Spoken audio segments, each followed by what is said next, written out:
Hello, hello. You are watching or listening a brand new episode of the Green New Perspective podcast, your go-to place when you want to learn about innovations happening within cleantech, naturtech, biotech, and agri-tech space. If you're following the sustainability scene, then I guess you're well aware of the relations between CO2 emissions and climate change. Today we have a guest. His name is David Wakerley. He's a CTO of a company called Dioxycle, and they're actually harvesting carbon emissions and turning them into valuable products. So if you want to learn how they do that and how their company is operating, stay tuned and meet David.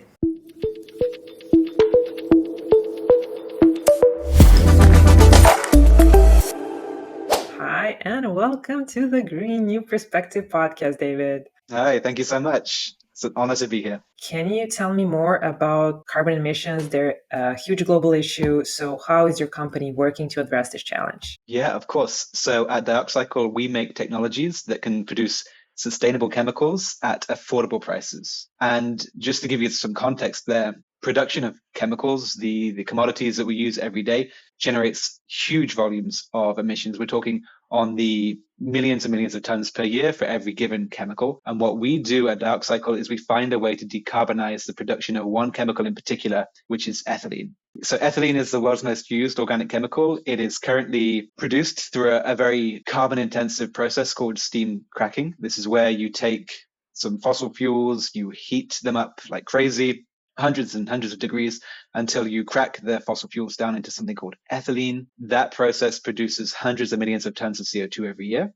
And what we do at Dioxycle is find a sustainable route to produce that ethylene so that you no longer rely on that steam cracker, which is responsible for so many emissions. And just to give you an idea of the scale of decarbonization potential we can achieve by preventing that process, that dirty fossil process, to give you an idea of what we use it for. I take for granted that ethylene is something that a word I use every day, but maybe most people don't know exactly what we use ethylene for. It's the world's most used organic chemical. So it's literally in, I can't say everything, but it's in a lot of your packaging materials are made from ethylene. A lot of textiles, a lot of fibers can be derived from ethylene. You can turn it into pharmaceuticals. You can turn it into polyvinyl chloride, which is PVC, which is then every single window frame you use, every piece of guttering, every pipe you use in your house that's made of plastic, that comes from ethylene. It's a $180 billion market, just to give you an idea of the amount of ethylene we use every year, that's currently responsible for over 200 million tons of CO2 released. The goal of the company is if we can decarbonize the production of ethylene, then we can derive all of the products I just mentioned, your textiles, pharmaceuticals, different packaging materials, directly from carbon emissions. No longer relying on the fossil industry to produce these things, directly producing these vital chemicals and feedstocks from our either directly from an emission source, so from a very concentrated source of carbon, or eventually from the air, so directly from the carbon we currently have in the air, which is becoming such a problem for the global climate. Got a company called LanzaTech. I don't know if you heard about them. They're making ethanol and they are doing carbon recycling. And then they had collabs with, I don't know, brands like Zara, Gucci, made perfumes, clothes, you name it. So I am aware of LanzaTech. We've spoken to the CEO of LanzaTech before. She's an incredible person with some really neat technology. You can think of it in a similar way, but whereas LanzaTech, they're using microbes to produce their sustainable ethanol, we're using electrolysis. So you're doing it in more of a chemical engineering sense. We're not using a biological means to produce that chemical. We're designing a electrochemical process, a process that can take electrical energy and convert it into chemical energy in order to do the transformation. So the electrolyzer, it's normally something I have with me to show you, but it's essentially a series of plates. In between each plate is a catalytic core, and the catalytic core is responsible for the transformation of an emission into ethylene. So we design catalysts that provide the perfect environment to, with very little energy input, convert carbon emissions into ethylene. That's our process. That's what we design. The way I look at it is it's like an engine, but it does the opposite. So an engine takes fuel, it takes oxygen, and it produces energy as well as carbon dioxide. And what we do is take carbon emissions, give them energy with our electrolyzer to produce high value chemicals, which are essentially similar to fuel like molecules. I can get way more technical, but I feel like I'd start to bore people. Can you now tell me about the milestone that you feel like you achieved since you started the company? Yeah, of course. So we began the company from academia. So we were used to academic scales, let's say. So postage stamp. We'd be writing papers about electrodes around this size. I know this is a podcast, so I shouldn't use my hands, but let's say postage postage stamp scale. So very, very small electrodes. In our first year, we took that up to something a bit more akin to a postcard, and then to several of those postcard scales. Now we're working over 3,000 times larger in scale than that initial scale up. So that was our first major breakthrough. The first milestone we overcame was making sure this technology could work at scale. Wow. And then beyond that, that was a rough couple of, I wouldn't say rough couple of years because it was really fun and engaging, but we worked incredibly hard, let's say. So our ethos was, we have a technology to build. The only way to build a technology quickly is to throw yourself at it until you start to have breakthroughs. And those, the first 18 months was just overcoming hurdle after hurdle in that scale up. And then beyond that, we've begun to focus on the efficiency. Energy efficiency of the electrolyzer is really key to making it work affordably. And so our subsequent milestones have been all about making the catalysts convert carbon emissions into ethylene with as small an energy input as possible. Where do you feel you had biggest challenges, and have you overcome them? And if yes, how? Great questions. The biggest challenges have always been related to energy efficiency, the energy efficiency of the electrolyzer. So the way we see it is the electrolyzer is basically taking electricity, and using that electricity to create something more valuable.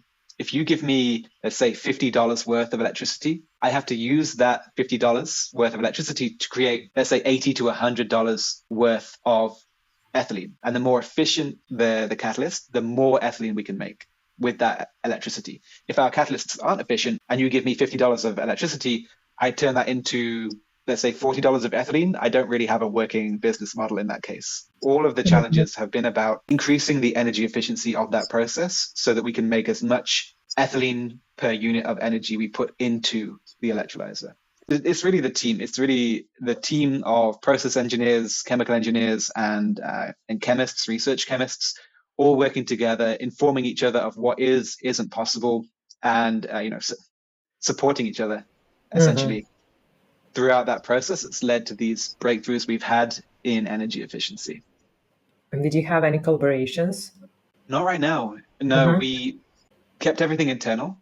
We're still very small as a company. We obviously are 23 people now between Paris, France, and San Francisco, California, or Menlo Park, California, to be more precise.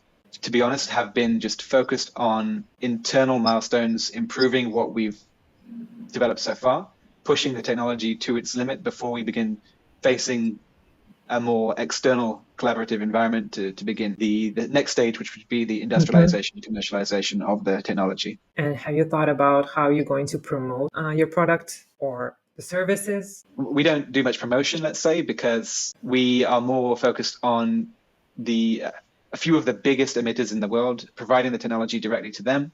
And that is more about internal discussion and just showing them that we've built a technology that is able to improve their carbon footprint quite drastically, whilst giving them security in their ethylene supply. So we don't really have to do too much promotion. We just have to make the technology work. And as a company, I think what we strive to do is just prove our message through our technology. If the technology works, it's greener at the same price as fossil ethylene and easy to operate, then I don't think we have to promote it too much. It should sell itself. I'm asking that because a lot of my guests here were mentioning that communicating anything about new tech could be a challenge, not just for potential collaborators or partners, but for the investors as well, because it's much easier that you get, it's probably, like a bigger chance that you're going to get investments or partnerships. You have someone on the other side who knows what you're talking about and understands your technology. Yeah, no, I think you can see from my description of the technology, even on this podcast, it can be very hard to get across the Yeah. idea in a way that is exciting. And honestly, I understand that you really have to meet your audience halfway, right? You have to be able to explain the technology in a very clear way, explain the chemical engineering breakthroughs in a clear way, which doesn't lose people. I mean, even the investors, they are incredibly intelligent people sitting at the boards of these, or sitting on the teams of these venture capitalist investors, but they can't know everything. We have to really explain why the technology is going to be a big deal and why we've been able to make advances without speaking for half an hour. That's a real challenge. Yeah. That's And why I asked I you. hope I'm achieving it here. I'm not sure. Yeah, you do. And I suppose our audience is already, somewhat introduced to technologies like yours. I've mentioned we had some guests who do a similar type of thing. So, maybe they'll be interested to explore more about what you're doing. I wanted to ask you, where do you see carbon capturing market, and how, like in the next 5 years, how do you see it evolving? A good question. I mean, it depends from my side on two things: the technological advances. So that's more from the company side, the companies who are working on carbon capture. We have to make the technology affordable and efficient enough at scale to really provide a working viable route for a potential client. And then it comes from as well the policy side. We need more attention on policies which encourage the adoption of carbon capture and utilization technologies. I will just quickly add, Mhm. Dioxycle is a carbon utilization company. So the carbon Mhm. capture part, that is Yeah. the concentration, we don't do so much. But in general, the conversation, I think, broadly covers both carbon capture and utilization.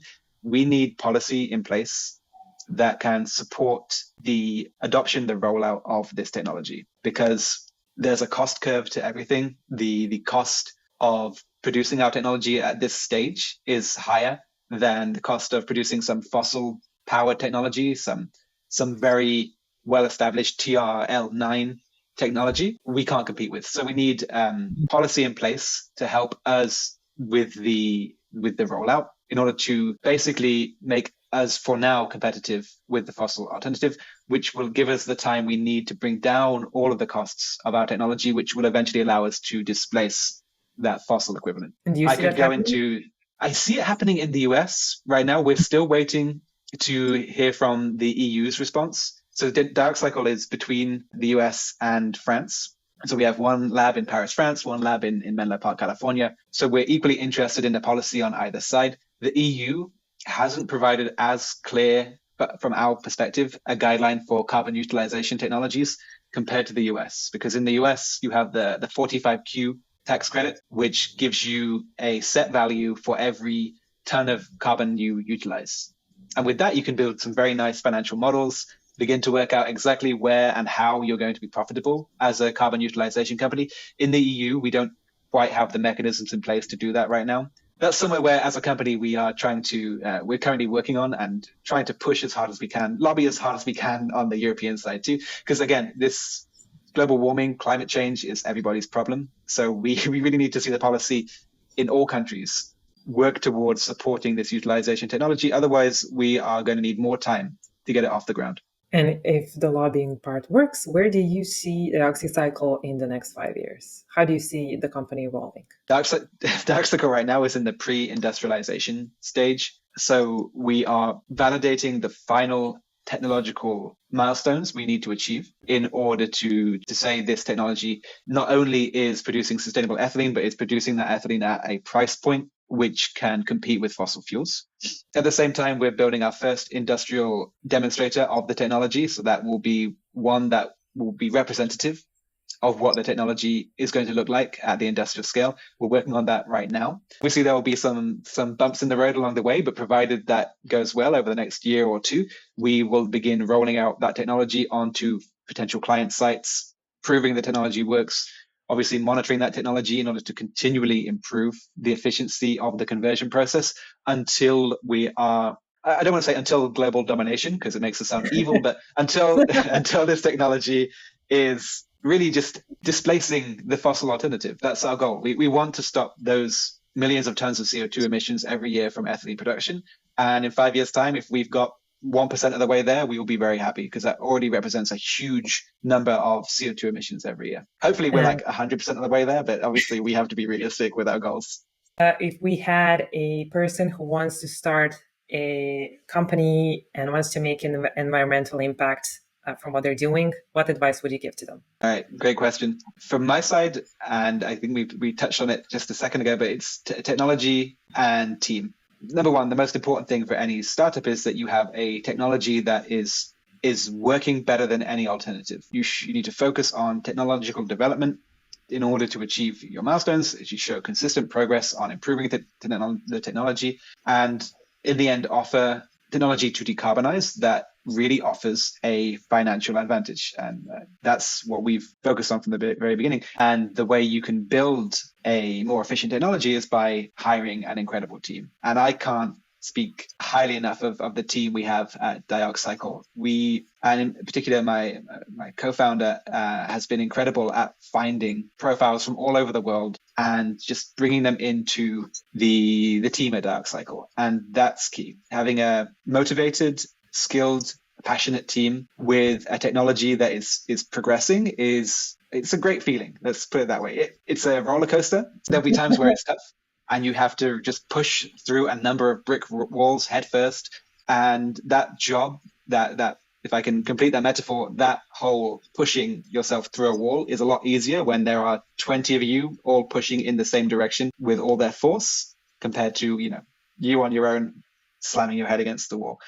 A good team and a good technology is really the key. So make those key hires. Find people who are as passionate about you, maybe people who know things that you don't know about, and bring them in, keep them happy, keep them motivated. And I would say one thing we make a conscious effort to do as well is to be with them in the lab, because being a founder, you can sometimes you get offered conferences, and you'll get offered podcasts. I know I'm speaking on a podcast right now, so I'm a complete hypocrite. You get offered, it's time consuming, when in reality, what really matters, obviously some promotion of the technology needs to happen, and some drumming up investor interest also needs to happen. But the key is to be developing the technology. So prioritizing that development, being with your technical teams, I think is really the piece of advice I would give to anyone looking to do the same thing. Thank you, David. And my last question for you is, where can people find you, learn more about a company, ping you, send you DMs if they want to learn more about what you're doing, if they want to maybe join the team or have some suggestions, and if you have some communities that you can recommend to our listeners and to other clean tech people who are listening to the podcast as well, Slack communities, Discord communities, website, whatever you know and maybe have been a part of that might be useful for other people in clean tech. So if you want to find out more about Dioxycle, you can visit our website, dioxycle.com. There you can find out more about us, the team, the technology we're working on, and some of the recent news and hires we've made. We were fortunate enough to be selected in the inaugural cohort of the Breakthrough Energy Fellows Program. Breakthrough Energy is Bill Gates' venture capital company who are devoting themselves to funding projects which are able to decarbonize over 500 million tons of CO2 every year.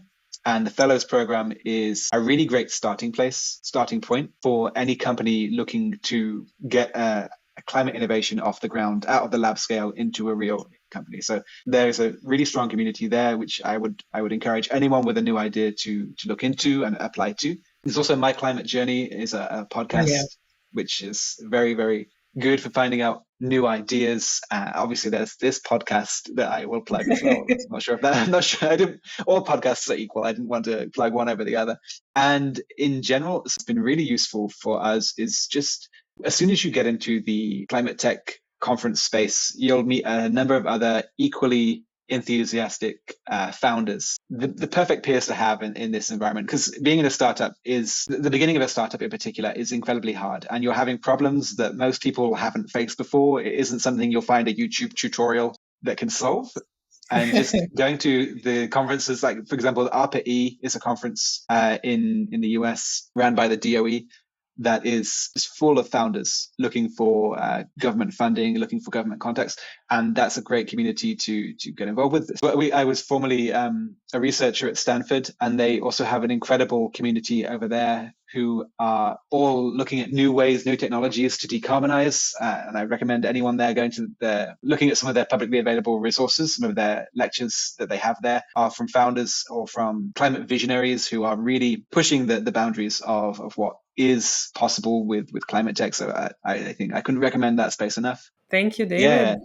This was great. Thank you. Thank you so much. Thank you for having me.